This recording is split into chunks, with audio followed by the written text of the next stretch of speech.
7 years ago, Rob Spanton and I had an idea that perhaps it would be good fun to get a load of school groups to build robots and then have a great big competition. We spent the next 18 months planning, organising, raising money, talking to people, trying to get stuff done. And in April 2008, we had the first Student Robotics competition. It was a tremendous day for all involved. Not all of the robots were quite as spectacular as perhaps we would have dreamed, but they all got there, they all got going, and they had a really fantastic day. Student Robotics has grown in many ways over the last few years. We've got more competitors involved now, more uni students involved now. We're more geographically spread. We've got teams from France and Germany and the north of England. It's pretty awesome. The spirit of all the competitors has been brilliant. I mean, having sort of almost 200 people cheering on everyone else and helping everyone out. And I mean, no one seems to mind whether they win or lose. It's all a bit of fun, really, which I think is the correct attitude to have. I got involved when we were approached about 6 or 7 years ago by a number of students from Southampton University who'd been at a robotics competition, a bigger one out in America called First Robotics, and they organised us to actually go out and join the First Robotics competition. And then following that, about 2 years later, those same students organised this competition here. So we've been involved from the very beginning. The competitors are asked to do a 6-month project in a team on something bigger than they could possibly achieve themselves. And this never happens in the school environment. Every coursework, every bit of assignment in school is a 2-week, a 3-week, maybe a group project might be a month, and that's nothing like industry. What we've seen from teams that we've had coming to Student Robotics for the past 5 competitions, we've seen teams that pull together and generate some fantastic technology, and it's a real credit to them and to the competition itself.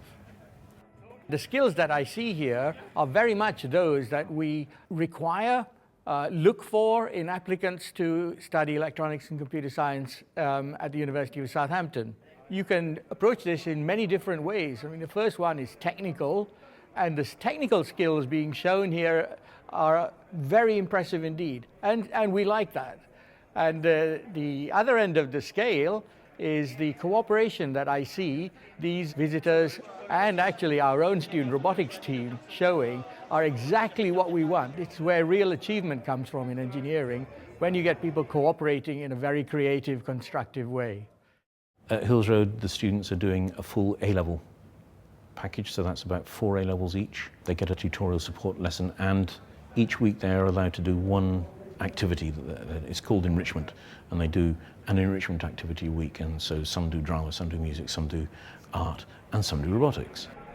Student Robotics fits into the school year quite nicely. The people running Student Robotics have been quite keen to make sure it does do so, and have asked our opinions over the years. So the fact that it runs over the autumn term and then into the spring term, it doesn't clash too much with revision and exams and so forth. So the fact that it takes place in the Easter holiday, the finals, is sufficiently far away from any exams. Clifton High School, which is the school that we come from, it has historically been mostly girls, and for the last 3 years we've taken boys, and so we have, overwhelmingly more girls than boys in the year groups. It has to be said that the previous year's success has definitely helped with me recruiting people to this year.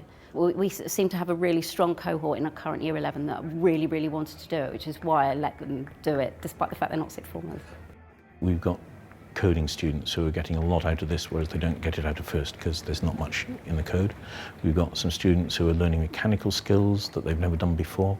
Hills Road is an academic A-level institution, so most of my students don't know one end of a file from another, so it's very interesting for them to pick up some of these engineering techniques. Hectic, hard work.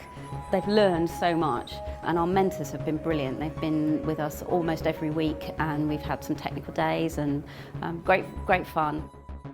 We've had great success, and it's been very encouraging. It's extremely impressive. The visitors seem to enjoy them more and more, which I'm really enjoying myself. And there we go, that's it, Student Robotics. It's fantastic.